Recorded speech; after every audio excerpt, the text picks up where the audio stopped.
So not too long ago, I made a video talking about Amiibo in their current state, and what led up to that. Since then, there have been a few developments, which are...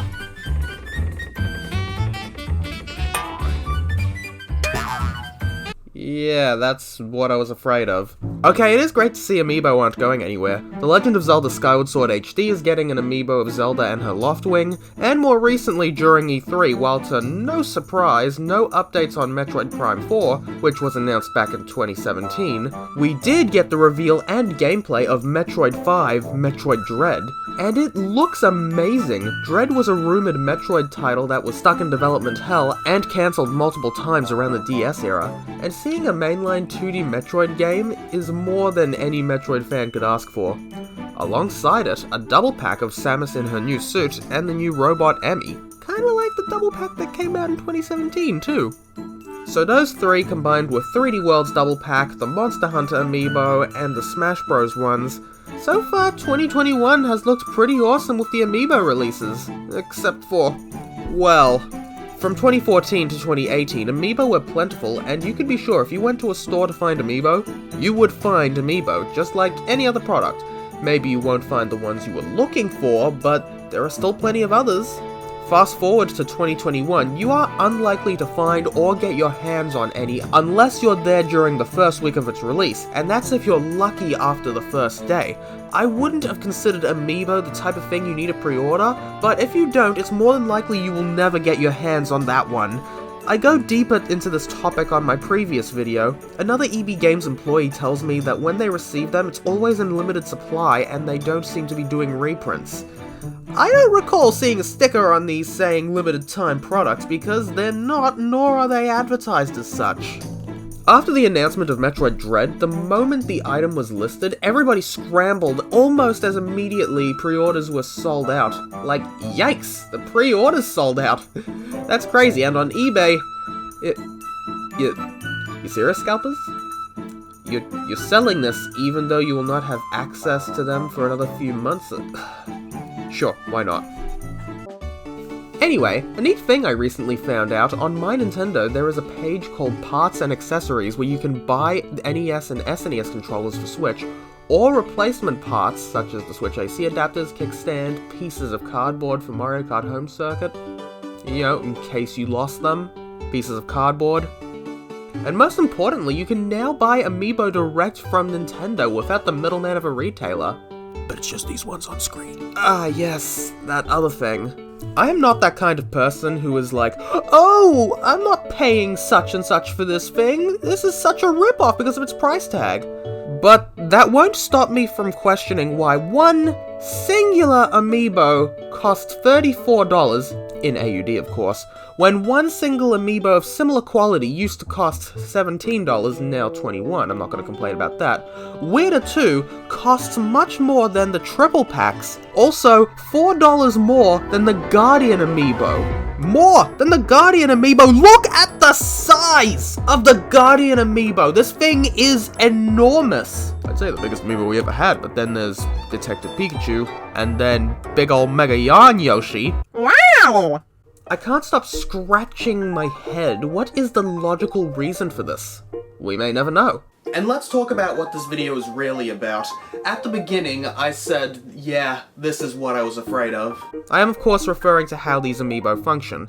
In my last video, I was advocating for Amiibo to be more than just pay to win, that there are so many ways to make them useful in-game without alienating those who won't buy them. Examples include the way they were used in Super Smash Bros., Mario Kart 8, Star Fox Zero, Super Mario Maker, and more! And most importantly, Zelda Breath of the Wild. And let's see what this Zelda Amiibo does. It allows you to travel back and forth between the sky and surface at any time. So, quick explanation, both Wind Waker HD and Twilight Princess HD were known for adding new features and changes that negated some of the tedious aspects of those games' original releases. Something really tedious about Skyward Sword was its backtracking and going back and forth from the surface to the sky. There were many things in the game that needed you to do that, so you'd think having a fast travel feature like that would just be part of the base game. No, it's locked behind an Amiibo that not only is a bit more expensive than others, but will most likely be impossible to obtain after release. And apparently, that's the only amiibo feature that will be present. Unlike Twilight Princess HD, which lets you use different Zelda figures to replenish hearts, replenish arrows, take double damage if you want a harder challenge, but why the hell would you do that? Unlocks a new game mode that wasn't present in the original game, that the more you play, upgrades Wolf-Link for use in a future game, that being Breath of the Wild, which released an entire year later. We don't deserve Wolf-Link, he is too good. I mean, seriously, I have a Skyward Sword Link amiibo that goes well with the Zelda one, that will do nothing for the Skyward Sword game. That's a little sad. And the worst part is, when this amiibo and its details were announced, I saw a lot of negative opinions that just gives people more reason to dislike amiibo. Things such as pay to win, or $30 for a feature that should be part of the game, or buying physical DLC, and much more that I can't think of off the top of my head, but this is the exact opposite of what I was trying to suggest before. Anyway, that's enough about Skyward Sword HD. Add a left-handed player mode, cowards! My original playthrough on the Wii was annoying because using the Wii mode in my right hand is uncomfortable! I would really like to hear your opinions about this in the comments. The amiibo for Metroid Dread, there really isn't much to talk about. Samus and the Emmy give in-game Samus an extra energy tank or missile tank respectively, and afterwards can be used to restore either once per day. I really love the look of the new Samus suit. In Metroid Fusion, Samus's iconic Varia suit was dismantled and the parts were turned into creatures called SAX, which are controlled by parasites called the X-Virus. What remained was modified and known as the Fusion suit, which we see briefly in a flashback but with more detail than the original appearance.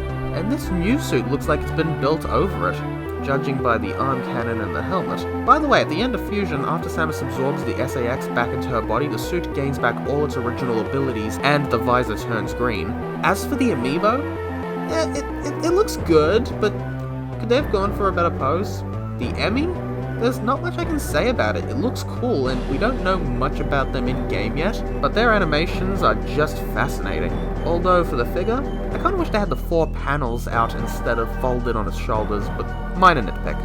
I'm pretty sure, like Skyward Sword HD, they will probably not give functionality to previous amiibo. When Samus Returns came out in 2017 for the 3DS, not only were there features for the 2 new amiibo at the time, but the 2 Smash Bros amiibo as well, all of which had a primary in-game function as well as a secondary post-game function. Sadly, since the baby Metroid amiibo is so rare and expensive, not many are able to experience the hidden fusion mode.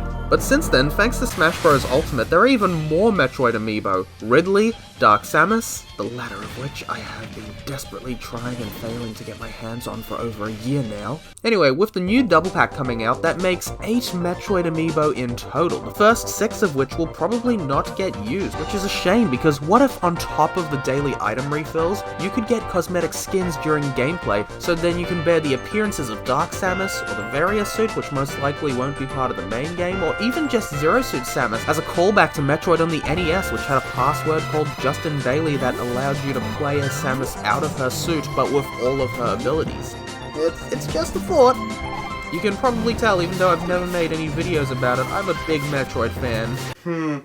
Maybe I should start making Metroid videos. No, wait, don't unsubscribe! In conclusion, the current state of Amiibo is not as dire as many, myself included, feared, but it is still a far cry from its glory days where you could see many on a shelf and just buy them. And maybe there'd be a small bin filled with pre-owned ones, as, you know, opposed to where it's a limited time scramble, first come, first served situation. It is just my hopes in future, at some point Amiibo don't have such short production runs and have more in-game utilities.